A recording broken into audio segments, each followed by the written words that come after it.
গভীর বনের ধারে ঝোপঝাড়ে ঘেরা এক শান্ত পুকুর। সেই পুকুরে থাকে ধীরস্থির বুদ্ধিমান কচ্ছপ, আর পাশে বড় গাছের গোড়ার গর্তে থাকে চঞ্চল চালাক শেয়াল। দুজনের বন্ধুত্ব খুব গাঢ়। একদিন দুজনে বসে গল্প করছিল।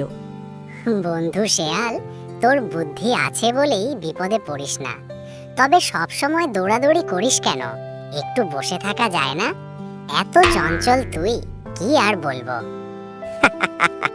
আরে ভাই, দুনিয়ায় বাঁচতে হলে বুদ্ধির সঙ্গে পাও চালাতে হয়। তুই তো আবার খোলসের ভেতর ঢুকে নিশ্চিন্তে থাকিস। আমার তো আর অত মোটা খোলস নাই, তাই আমাকে দৌড়তে হয় কখন কোন বিপদ এসে পড়ে।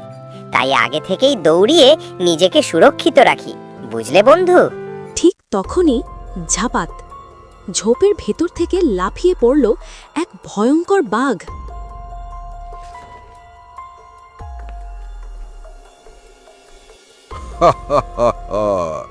আজ তোদের দুজনকেই খেয়ে ফেলবো।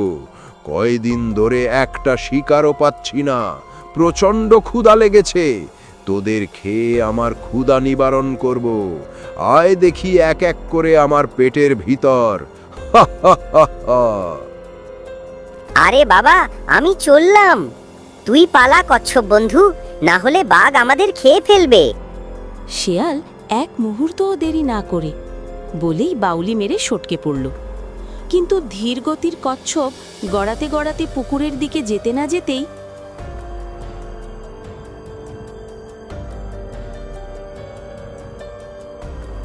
আরে, শিয়াল তো দৌড়ে পালালো।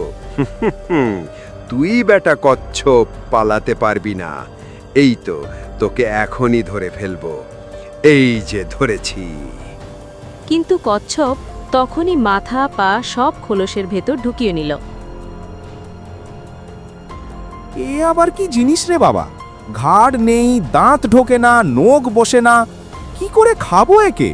খেতে গেলে আমার যে 32টা দাঁতই ভেঙে যাবে মনে হচ্ছে। তখন আমি কি করে হাঁটছি বাবু?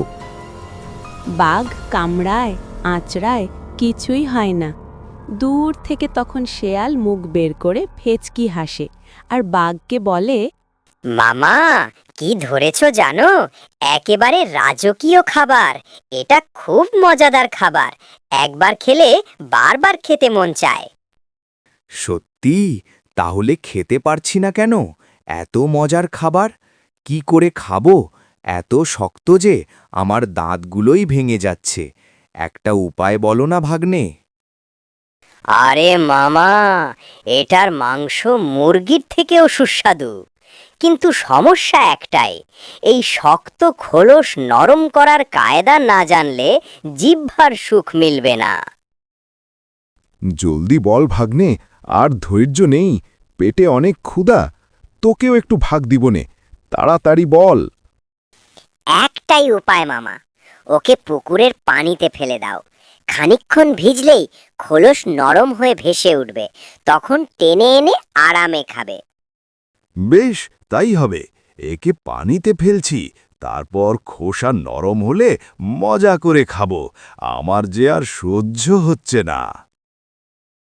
বোকা বাঘ আর ভাবল না, কচ্ছপকে পুকুরে ছুঁড়ে দিল।